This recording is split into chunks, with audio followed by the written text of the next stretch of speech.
हमारे साथ फिरोजपुर झिरका विधानसभा के पूर्व विधायक नसीम अहमद हैं, जो 10 साल विधायक रहे।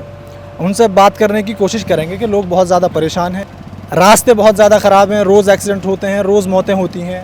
यूनिवर्सिटी की लोगों की डिमांड है, लोग रोने लगते हैं अपने हाल बताते हुए। उनसे बात करने की कोशिश करेंगे क्या वजह है कि फिरोजपुर झिरका में और जो दूसरी जगहें मेवात में उनमें विकास नहीं हुआ है। मुझे नहीं पता आप कहाँ से बातें कर रहे हो। फिरोजपुर झिरका या तो आप गए नहीं हो।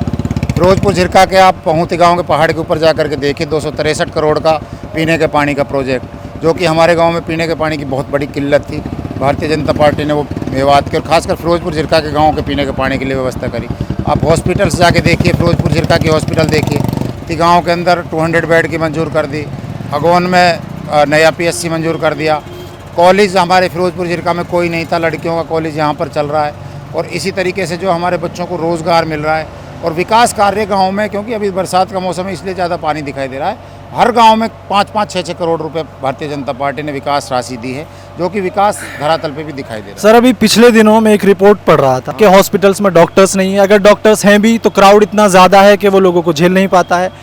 और ये ज़मीनी स्तर पर चीज़ें हैं, लोगों में इस तरह की परेशानियां हैं। लोग कहते हैं भी ये फिरोजपुर झिरका का ये गांव है जिसको छोटी सदरावट भी कहा जाता है कि 15 साल से वहाँ पर पानी नहीं है। आप 10 साल विधायक रहे, क्या वजह है कि लोगों की जो बेसिक ज़रूरतें हैं, फंडामेंटल जो जीने के लिए ज़िंदगी को जो चीज़ें ज़रूरी होती हैं वो भी लोगों तक नहीं पहुंची? आपकी मैं माफ़ी चाहता हूं, लेकिन आपको पूरी जानकारी 80 गाँवों के पीने के पानी, जिसमें छोटी सिदरावट भी बड़ी सिदरावट भी, सबके अंदर पानी जा रहा है। और जो फिरोजपुर झिरका में जो रेन्यूएबल प्रोजेक्ट लगा है वो इसीलिए लगा है क्योंकि ये जो हमारे वाल के गाँव सिदरावट, पाटकोरी, बिलोंडा, हसनपुर, इधर रांगाड़ा, इन गाँवों में वाटर लेवल 1000 से नीचे है। और इसी वजह से हमने सरकार से मांग करी थी पीने के पानी की व्यवस्था करवा रहे। जहाँ थोड़ी बहुत अभी कमियां हैं वो जल्दी पूरी हो जाएंगी।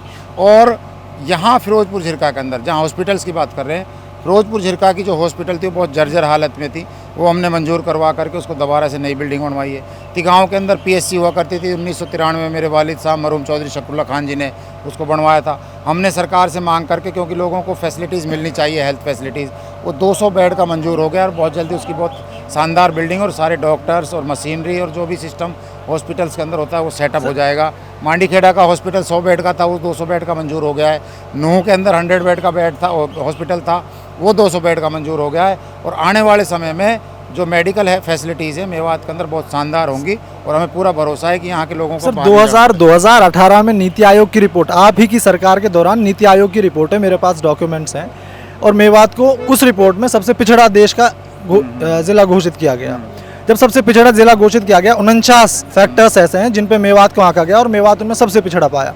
तो आपको नहीं लगता ये आपकी सरकार की भी एक 2018 की आप रिपोर्ट बता रहे हैं? भारतीय जनता पार्टी की सरकार 2014 में बनी है। आप 4 साल में तो भारतीय जनता पार्टी से हिसाब मांग रहे हो। 70 साल कांग्रेस से क्यों नहीं मांगते कि मेवात पिछड़ा हुआ रहा है? सरकार ज़्यादातर कांग्रेस की रही है, दूसरी पार्टियों की रही है। भारतीय जनता पार्टी के तो अब 4 साल का रिकॉर्ड लो, अगर 2014 से 18 की बात करें तो 4 साल में इतना डेवलपमेंट। और अब पिछले 10 साल में जो 70 साल में नहीं हुआ, मैंने जो आपको बताया, एक्सप्रेस वे भी मेवात के बीच में से निकला है और हमारे यहाँ कॉलेज आए, हमारे यहाँ बच्चों को रोज़गार मिला है, हमारे यहाँ पीने के पानी की फैसिलिटीज़ मिली है, हेल्थ फैसिलिटीज़ मिली है और हर गाँव में जो बेसिक जो सहूलियतें हैं वो भी मुहैया कराई। नहीं, आपकी बात बिल्कुल सही है, लेकिन कब तक मेवात के नेता इस तरह एक दूसरे को एक दूसरी पार्टियों पर इल्ज़ाम लगाते रहेंगे? कब ऐसा होगा कि मेवात के बच्चे पढ़ने के लिए बाहर नहीं जाएंगे, इलाज के लिए बाहर हॉस्पिटल्स में नहीं जाना पड़ेगा? कब तक ये सब होता रहेगा? एक कांग्रेसियों से पूछिए ये सवाल। और भारतीय जनता पार्टी तो मेवात में फिरोजपुर झिरका में कॉलेज दिया है, उन्हाना के अंदर कॉलेज दिया है, और जो हमारे यहाँ पे 28 स्कूल अपग्रेड हुए फिरोजपुर झिरका विधानसभा में। और जो है हमें यहाँ पे जो है अभी हमने मांग कर रखी है कि सेंट्रल स्कूल लाएँ, केंद्रीय विद्यालय आएँ, सैनिक स्कूल आएँ, ताकि हमारे यहाँ बच्चों को भी अच्छी एजुकेशन और वेल एजुकेशन मिल सके। इसीलिए हम भारतीय जनता पार्टी के बीच में रह करके हमने प्रयास भी किए हैं, कोशिश भी किए हैं, कुछ काम हो गए हैं और मुझे पूरा भरोसा है आने वाले समय में और जो बाकी हमारे मेवात की डिमांड्स हैं। अब एक आखिरी सवाल आपसे है कि आपका क्या ऐसा विजन है जो आपको लगता है कि मेवात को इन तमाम चीज़ों से और ऊपर लाया जा सकता है, मेवात को इन तमाम खराबियों से बाहर निकाला जा सकता है? देखिए, सबसे पहली बात तो मेवात के अंदर जो पिछड़ापन है वो कांग्रेस की देन है। आप रोड की बात करिए, ये 2008 में रोड मंजूर हुआ था, कांग्रेस की सरकार होती थी, केंद्र में, हरियाणा में, सब जगह। वो आज तक 2014 तक सरकार रही, किसी ने कोई सुध नहीं ली। 2014 के बाद भारतीय जनता पार्टी की सरकार रही, हमने बहुत जल्दी इस रोड को अब कंप्लीट होने वाला है, इसके टेंडर भी हो जाएंगे और अगले 2 महीनों के अंदर ये रोड हमारा 248 भी कंप्लीट होकर के हो जाएगा। उसके अलावा हमारे यहाँ पर जो कॉलेज, स्कूल्स, हॉस्पिटल्स, और सबसे बड़ी जो मेवात के अंदर जो हमारी जो डिमांड्स हैं, जो हमारी सोच है कि नौजवानों को रोज़गार मिलना चाहिए, उसके लिए यहाँ पे इंडस्ट्री आनी चाहिए, उसके लिए यहाँ पर हमारे पे यहाँ पे जो ट्रांसपोर्ट नगर आना चाहिए। लोग आप पर भी इल्ज़ाम लगाते हैं कि आपको उन्होंने 10 साल मौका दिया, लेकिन उसके बावजूद जो डिमांड्स थी, जो मेवात की ज़रूरत थी, वो आप पूरा नहीं कर पाए। कौन लगा रहा है वह बताओ भाई, कौन लगा रहा है भाई? हम तो भाई अब पूरी कर देंगे, मौका देंगे। तो रही बात इस चीज़ की, पिछले 5 साल यहाँ से विधायक रहे, आप उनसे पूछे कि उन्होंने क्या मेवात के लिए विकास कर दिया, सिवाय यहाँ पर झूठ और लूट। और उनको लोगों ने विधायक चुन करके विधानसभा में भेजा था, वो ठेकेदार बन करके रह गए, अपने ठेकेदारी करते हैं, सरपंचों को जीने नहीं देते, ब्लॉक में जाते हैं, वहाँ पे ठेकेदारी के नाम पे पैसा लेते हैं। यहाँ पे फैक्ट्रियाँ आई हुई हैं, ग्रामीण लोगों ने मेरे से आकर कहा कि ये फैक्ट्रियाँ गलत बन रही, मैंने उसका विरोध किया और एप्लीकेशन लगवाई।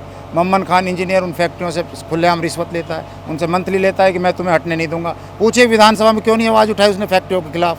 क्यों? क्या उसको लालच है कि वहाँ पे फैक्ट्रियाँ लगती हैं, पूरे इलाके के लोग बदबू से परेशान हैं, पूरे समाज में जो है गंदगी फैल रही है, उन चीज़ों को वो नहीं उठाएगा क्योंकि उसको पैसा चाहिए, समाज नहीं चाहिए, बिरादरी नहीं चाहिए। आपको क्या लगता है किस तरह से मेवात को ऊपर लाया जा सकता मैंने है? बताया ना, सबसे पहले हमारा एजुकेशन सिस्टम मजबूत होना चाहिए, नौजवानों को रोज़गार के अवसर मिलने चाहिए। और मेवात के अंदर जब तक इंडस्ट्री नहीं आएगी, जब तक मेवात के नौजवानों को रोज़गार की दिक्कत आएगी, मेरा सबसे पहले प्रयास होगा कि मेवात के अंदर इंडस्ट्री आनी चाहिए। लेकिन इंडस्ट्री आने से मेवात में और दूसरी तरह की प्रॉब्लम्स भी आ सकती हैं, जैसे अभी मीट इंडस्ट्री आई है, तो उसकी वजह से आप कह रहे हैं कि बदबू फैल रही है। मीट इंडस्ट्री कोई इंडस्ट्री थोड़ी है, वहाँ पे कोई मेवात का एक बच्चा काम नहीं कर रहा। जहाँ पे फैक्ट्रियाँ आएंगी, इंडस्ट्री आएगी, अब ये जो एक्सप्रेस वे निकला है, उससे जो है हमारे यहाँ पे काफ़ी फ़र्क पड़ा है।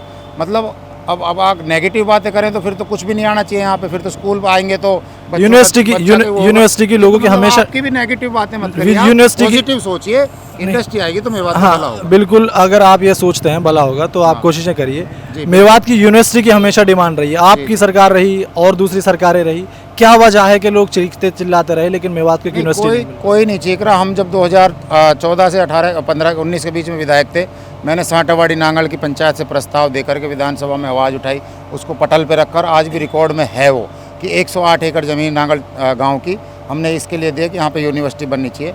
उसके लिए जो उसकी सर्वे और उसकी जो है सारी चीज़ें हो रही हैं, मुझे पूरा भरोसा है बहुत जल्दी यूनिवर्सिटी मेवात में आएगी। चलिए, बहुत बहुत शुक्रिया। हम और तमाम लीडर्स से अपने सवाल पूछते रहेंगे, और चाहे बीजेपी हो या कांग्रेस, हम लोग लोगों के सवाल को अपने नेताओं तक पहुंचाते रहेंगे।